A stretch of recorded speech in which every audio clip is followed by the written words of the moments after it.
So we're going to speak to our next guest for today, Roz Scott. Roz is a freelance journalist and a copywriter, and we're going to ask him a few questions. So Roz, good afternoon, peace be upon you, and welcome to the Draft Time Show. Hi there, thank you very much. It's Oh, good to be here. I'm so sorry. Tell us a little bit about your article. You wrote an article, "The Threat of Nigel Farage, Foe Not Friend." I did. In my blog, which I wrote a few years ago, I explained, first of all, what Mr. Farage seems to stand for. And I summarised it in this way: British jobs for British people, British law for British people, staying out of foreign wars. And then I argued that this would indeed result in Britain becoming a narrower place, which is not open to immigration. And in the end, I wrote in Brexit this year that Britain will actually become Little England. So if you vote to leave the European, then you're voting for Little England. Mm-hmm.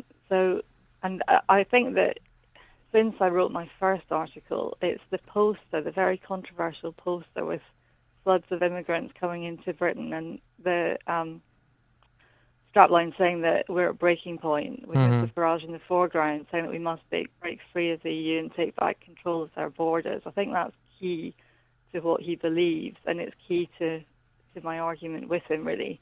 I mean, I believe that Britain is great because it is multicultural, that immigrants are pillars of the NHS and many, many other organisations within Britain, and that many people who come into the country will take any job, and they do contribute to the British economy.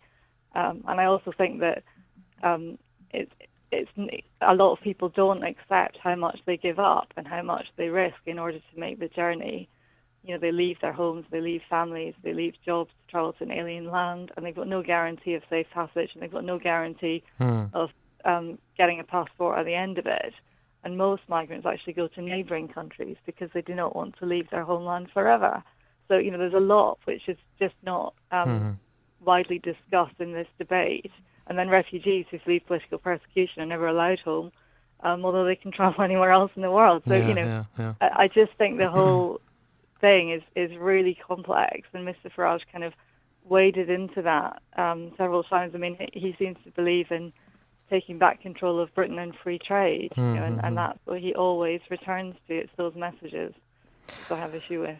Rosie, you also had an article in 2014 in which you said that all parties need to be vigilant and beware of the popular appeal of Farage. What do you think parties need to do now? Do you think it's all good and fine now that he appears on U.S. television more than he does here?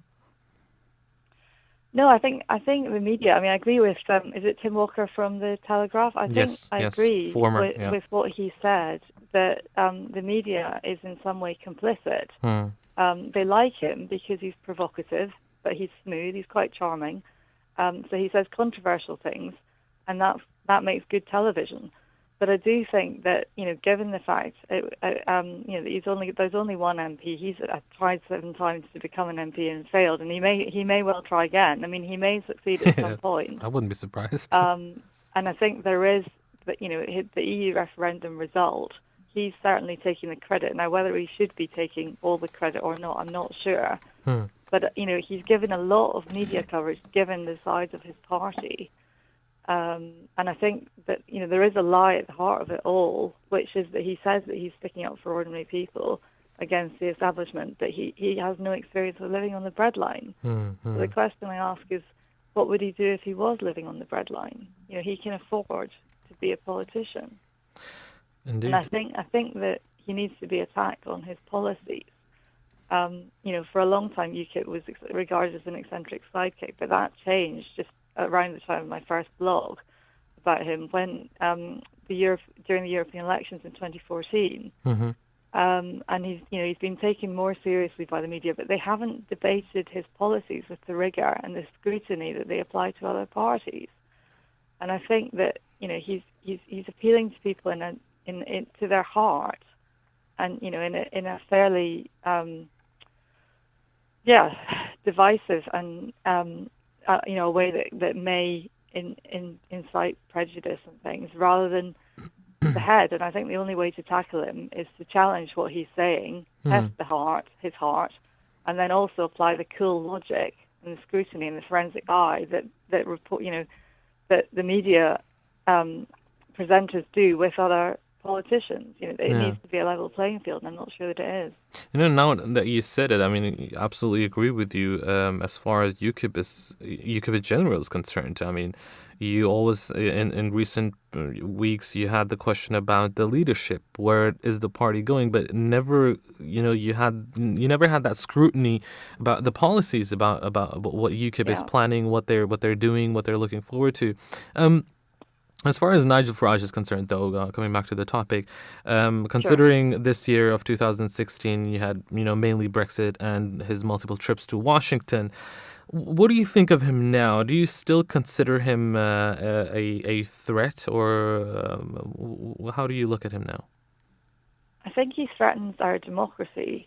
Going back to this point about Little England. Yeah. And I think that since Brexit, we've begun to understand quite how complicated it is to leave, because our institutions are intertwined with theirs. There is so much trade that goes on within the European Union, and I think that I am proudly European. It's a pillar of my political beliefs.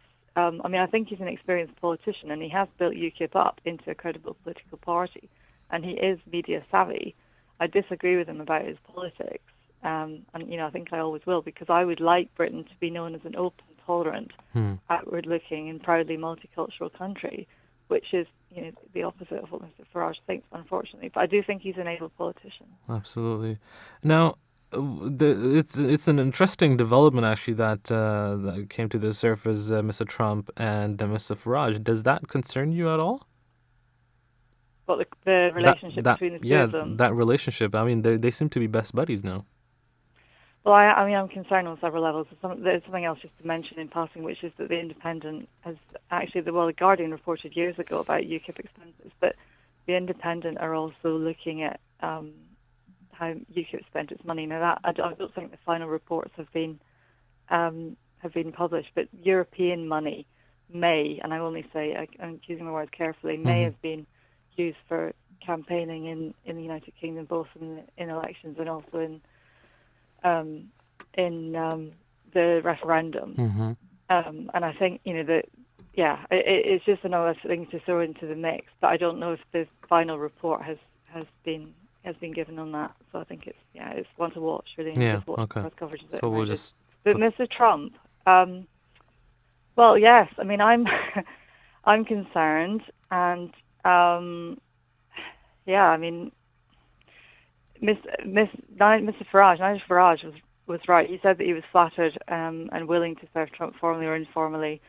This is about becoming an ambassador to the US. But he did say it's for the British government to decide what happens, or for the president-elect to decide in America to decide what happens. So I think, there's a question of due process, both, the spending of the European taxpayers' money and, with Mr. Trump tweeting, it'd be great to have Nigel on board, and the photograph. Yeah. I mean, yeah. Let's see where that goes. Just finally, Rose, what do you think of his decision to apologize on Britain's behalf for all the things, we have said about Mr. Trump? I personally think it wasn't his place to apologize. What do you think? Well, I'm concerned about both of them, because the Guardian put it very well. This was on the 13th of November. They were talking about Mr. Trump at this point, but I think it applies to both of them. And now he stands. There's a man who got the job apparently because he wasn't part of the establishment, because he wasn't a politician, because he promised to break the system rather than play it. Yeah. And that worries me. It worries me that they want to break the system. And it has been clear since the Brexit vote that the Brexiteers didn't have a plan, so they quite happily all jump ship and leave it to Theresa May to take up the poison chalice. Yeah. But going on to this decision to apologise, and this is where Mrs May comes in, the Prime Minister. I think before she was Prime Minister, she did say, and again I'm quoting The Guardian here, that and so now she's talking about Mr Trump. Mr Trump's campaign pledge to ban Muslims from the US was, I quote, divisive, unhelpful and wrong. Now, she's been careful since she became the Prime Minister. And I think, maybe she saw the writing on the wall after the EU referendum. I mean, I think that no one expected Brexit. And I think that many Americans didn't expect Mr. Trump to be elected. So, I think we are in difficult times. I can see why Mr. Farage wanted to apologise given his politics. I don't think it was his place. But, in a sense, part of his appeal is that he speaks his mind. Yeah. People think what you see is what they get. Yeah. So. All right. Roz, thank you so much for joining us today. Roz Scott, freelance journalist and a copywriter of a left-wing liberal persuasion magazine, if that's correct what I got. Thank you. If you want to read my blog, it's www.rozscott.com. Roz, all right. Have a look. Great. Thank you you so much. Thank you so much for your time, Roz. Great to talk Bye-bye. to you, and enjoy the Thank rest you. of the evening. Bye-bye. You too. Bye-bye.